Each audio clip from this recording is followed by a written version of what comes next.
What's up, everybody? On today's episode of How Luke Ford and his crazy ass show changed my life.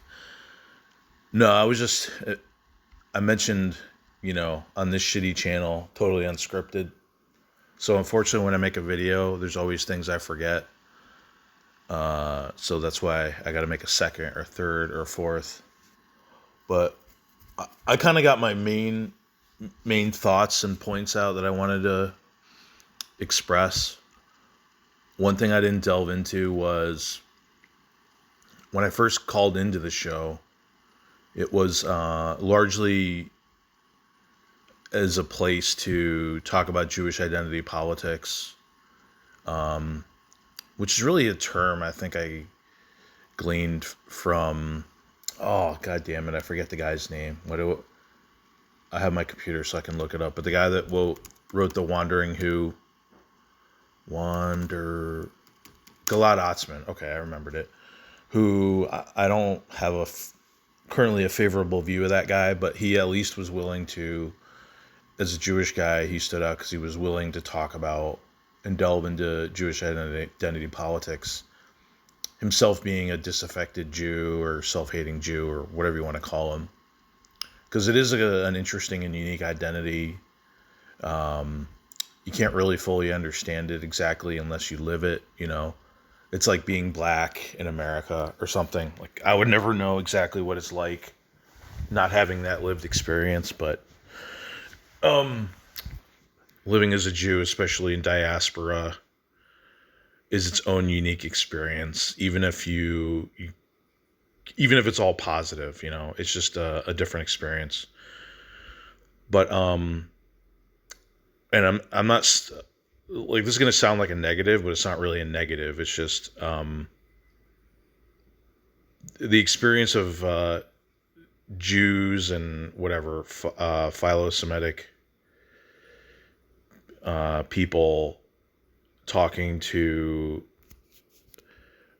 Jewish critical people or Jew haters, whatever you want to call them, anti-Semites. That's a unique experience and was like an awesome thing, even if it's shocking and uncomfortable or whatever. But it wasn't in an environment where, and his show has changed. So actually looking at some of his recent shows, since he doesn't have that cast of characters back in 2017, 2018, maybe they're not into Luke's show anymore because, I don't know. That's a different story. The many people that became disgruntled with Luke Ford for various reasons. I know, like Brundlefly had some videos on that. Melky or whatever other people. That's a different story. But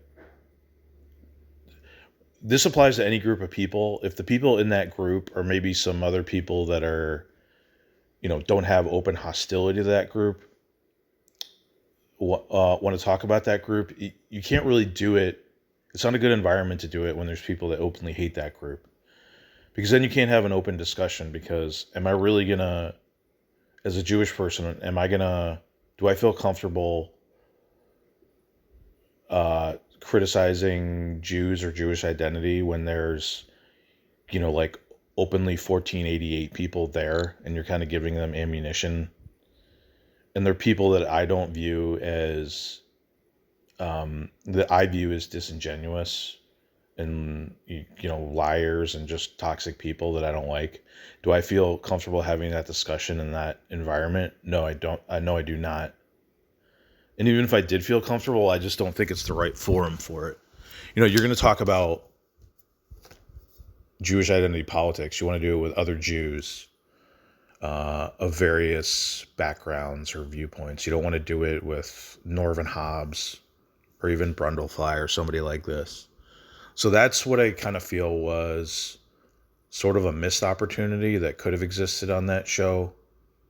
And I'm not trying to diss a show or saying I have regrets, but it's just, you can't really do those dynamics in my point of view if in that environment. So that was the reason I originally went on the show. And instead of it going in that direction, it was, Kyle arguing with Wignats, or American nationalists about, what why Jews are in a fifth column in the United States, and philo-Semites arguing with anti-Semites, which is its own interesting dynamic. I mean, maybe that's even more interesting because it's more of a unique experience, more unique than Jews talking about their own dynamics. But when I originally called that into that show, I believe I described myself as somebody who's Jewish but doesn't identify as Jewish, and it's probably not the best description, but what I meant is I'm not religiously Jewish. Like, I don't believe in the religion, and my primary identity isn't Jewish, I would say. So what do I identify as? I don't know. I identify as myself as an American who likes my fellow citizens, countrymen, peers, no matter what background they are, as long as I like them. I don't, yeah, I'm white. I would identify as white. I would identify as Jewish. I would identify as American. But what group do I feel most adhesive to? It's my fellow friends and countrymen and citizens. Well, there's certain Jews that feel like their kin can only be other Jews, like the guy from Fiddler on the Roof. Remember he was hardcore, but his handshake, he would like barely touch the other person's hand because they were a Gentile.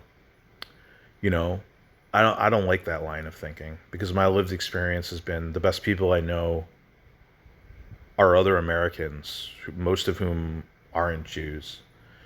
So for me to identify as a Zionist or something, um, like, I support Zionism and the people that believe in that, but for me, at least in my experience up to now, that could never take precedence over being an American, having my friends who they currently are, which is anybody and everybody that I find cool of different backgrounds. And I said this in the other video, but I think coming into the show and evaluating, I think maybe Luke and some of the other people on his show, he would say ethnonationalism is natural, and I believe in it, and it takes precedence over anything else. And it was interesting hearing these viewpoints and why they think that's logical and why they look at things that way. But that's not how, I don't identify that way, as a white nationalist or anything like that. And I felt similarly about Jewish nationalism. Maybe I would feel differently if I was an Israeli or lived in Israel or was born in Israel. But as far as myself, I just feel like it limits you. The story of Israel and Zionism and how it came to be is its own beast. But to me, it felt limiting to say, oh, I can only live in a country with Jews or in a community with Jews. Those are my people. I can have relationships with non-Jews, but I have to be loyal to my people and, revolve around my people, my fellow Jews. I don't know. I never thought that way, whether it's, Jewish half of me or the white half of me. And that's largely by experience, right? Like, I grew up in a town that was 95% white, 5%, model minority. Moving around the country, I met a lot more people that were non-white. And, they're some of my closest friends at this point. Including my new family, so that's my lived experience, which is the flip side coin of ethno-nationalism. So that was an important theme watching his show, the Jewish identity, politics, and everything. I think they're interesting, but for the Jews that saw themselves primarily as Jews, that's a viewpoint that I rejected or was never a part of my life, being, very secularly Jewish. Although I am proud of my background and feel like hiding or being ashamed of my background is, I don't know, that's like living being subservient to others that wouldn't accept you, if that makes sense. So I'm trying to think if I flesh this out as much as I want. Um, yeah, I think in my experience and my view of history, ethno-nationalism has been necessary and good in a lot of ways, but I also feel like it's limiting. It's like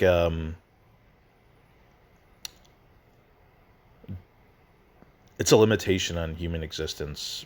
Has resulted in a lot of bloodshed and division, and it's kind of like a base instinct of distrusting others and only want to live around yourselves. But I feel like we're better for if we can reach beyond that, which we have been successful to a certain degree in the United States. In other ways, we haven't overcome those base instincts. Obviously, the United States is very segregated in a lot of ways, racially, especially between whites and blacks, but also other ways. But there has been a lot of progress on the subject as well. But I feel like this is very limiting for what the alt-right views as. They view other groups as a threat, not as a blessing or a resource. And I just don't feel like that's a healthy way to live. Maybe I'm naive, and the future will prove me wrong. But I feel like base ethno-nationalism is a limitation for human beings. And that extends to Jewish ethno-nationalism. Although I understand and am a supporter of Zionism because it was necessary for Jewish survival and well-being. Because everyone else, not everybody, but especially in the old world, ethno-nationalism is very alive and well. And in order to survive in that environment, the Jews had to turn to it to a stronger degree with Zionism.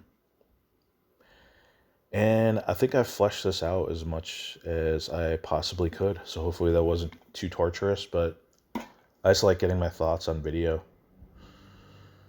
and sharing them with the only videos that I get a lot of views are the ones where I'm insulting Nick Fuentes or National Justice Party or Eric Stryker or Mike Enoch, and I love those videos, but actually I find videos like this more valuable because I'm just expressing myself, and maybe it'll get 8 views or whatever, but I'm cool with that. Anyway, everyone have a good day.